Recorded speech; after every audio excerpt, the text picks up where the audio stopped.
আসসালামু আলাইকুম। আমি শিব্বির আহমেদ। আশা করি আপনি ভালো আছেন। তো ফটোশপ কোর্সের আজকের এই ক্লাসে আপনাকে ওয়েলকাম করছি।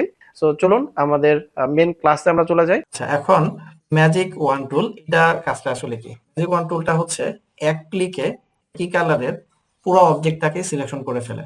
অর্থাৎ আমরা ক্লিক করব একটা, আগেরটা কুইক সিলেকশন টুলটা কিন্তু ক্লিক করে কি করতে হচ্ছিল, ড্র্যাগ করতে হচ্ছিল। আর ম্যাজিক ওয়ান টুলটা এটা ড্র্যাগ করার দরকার হবে না, জাস্ট একটা সিঙ্গেল ক্লিক করলে একই কালারের যতটুকু অবজেক্ট পাবে পুরোটাকেই সিলেকশন করে ফেলবে। ঠিক আছে, যেমন আমি এখন ম্যাজিক ওয়ান টুলটা নিছি, নিয়ে এখন লালের যে কোনো এখানে ধরেন আমি একটা অংশে একটা জায়গায় ক্লিক করলাম। এখন এই লালের যতটুকু আশেপাশে ছিল পুরোটাকে কি করছে, সিলেকশন করে ফেলছে। ওকে, তারপরে ধরেন আমি এখানে আবার কন্ট্রোল দিয়ে দিচ্ছি, সাদাতে ক্লিক করতেছি, সাদা পুরোটাই সিলেকশন হয়ে গেল। এই হচ্ছে ম্যাজিক কন্ট্রোলের কাজ। তো এখানে সেটিংস, এখানে দুইটা সেটিংস আমাদেরকে একটু বুঝতে হবে। এখানে দেখেন একটা আছে টলারেন্স আর একটা আছে যেখানে কন্টিজিয়াস। কন্টিজিয়াসটা হচ্ছে যে আমার এখানে লাল কালার আছে তো অনেকগুলো, ঠিক আছে, এখানে প্রায় 7টা লাল কালার আছে। তো লাল কালার আমি যখন একটাতে ক্লিক করতেছি শুধুমাত্র একটা সিলেকশন হচ্ছে, বাকিগুলো কেন হচ্ছে না? কারণ এখানে কন্টিজিয়াসটা অন করা আছে। কন্টিজিয়াসটা অন করার মানে হচ্ছে যে এটা আমি শুধুমাত্র যাকে ক্লিক করব সেই শুধু সিলেক্ট হবে। ঠিক আছে, এই লালের সাথে অন্য লালের সরাসরি সম্পর্ক নাই। সরাসরি কি নাই সম্পর্ক, মাঝখানে সাদা কালার একটা বর্ডার হয়ে আসে। ঠিক আছে, মানে অন্য কালার এখানে চলে আসছে।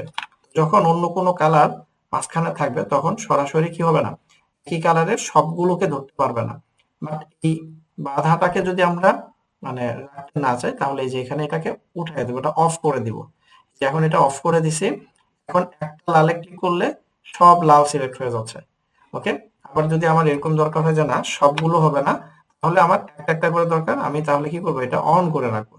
এখন এটা অন রাখবো না অফ রাখবো এটা ডিপেন্ড করতেছে কি কাজের উপরে। কাজ করতে গিয়ে অনেক সময় আমাদের একই কালার সবগুলো ধরতে হবে, তখন এটা অফ করে দিব।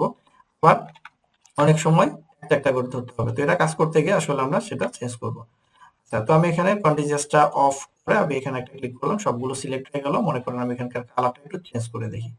ওকে, আমি এটা একটা ডিফারেন্ট কালার দিলাম, দেখেন কালারটা চেঞ্জ হয়ে গেছে। আচ্ছা, সেম ভাবে এখানেও আমরা এটা করতে পারবো। এখন এই যে টলারেন্সটা কি, টলারেন্সটা বোঝার জন্য আমি এটাকে আবার একটু আন্ডু করতেছি। টলারেন্সটা আমি কমায় দিই আগে, তারপরে আমি এখানে একটু অ্যাপ্লাই করি, এখানে 30% দিচ্ছি, কন্টিনিউয়াসটা অন করে দিচ্ছি। এখানে একটা জিনিস খেয়াল করেন যে লাল কালারের যে উপরে নিচে একটু ডার্ক কালার, এই সাইড দিয়ে হচ্ছে কি আছে একটু হালকা লাল কালার। এখন আমি এখানে পার্সেন্টেজটা কমায় দিয়ে মাঝখানে একটা ক্লিক করলাম, তাহলে দেখেন এই যে এই কালারটাকে সে ধরতে পারতেছে না। আবার এই যে এখানে কিন্তু এই যে নিচের এই কালারটাকেও ধরতে পারে নাই।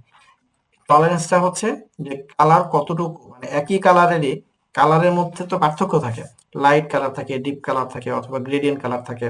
হ্যাঁ, তো এখন এটা যেই জায়গাতে আমি ক্লিক করব, যেই কালারের যে জায়গাতে ক্লিক করব, ওই কালারটা কতটুকু সে ধরতে পারবে সেটার যে শক্তি, সেই শক্তিটা বাড়ানো কমানোর অপশনটা হচ্ছে এই টলারেন্সটা।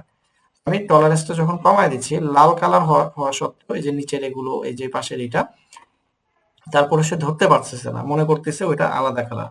আমি এখন ধরেন 60% দিচ্ছি, এখন যদি ক্লিক করি তাহলে এই যে কোথাও কোথাও ধরছে কোথাও ছাড়ছে, এই জায়গায় ধরতে পারে নাই, উপরে এটা ধরতে পারে নাই, অনেকটাই ধরছে। হ্যাঁ? আমি যদি এটাকে 100 করে দিই, তারপর যদি ক্লিক করি, তাহলে মোটামুটি দেখা যাচ্ছে যে নিচেরটা সহ, মানে নিচের সহ এই যে ভিতরে যেই ডার্ক কালার গুলো ছিল ওগুলো ধরে ফেলছে, হালকা উপরে লাল কালারটাকে ধরতে পারে নাই।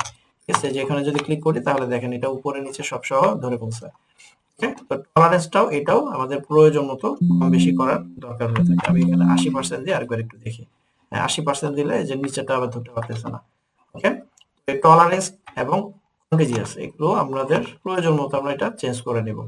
ওকে, আমাকে একটু জানাবেন এই 3টা টুল সবাই বুঝতে পেরেছেন কিনা।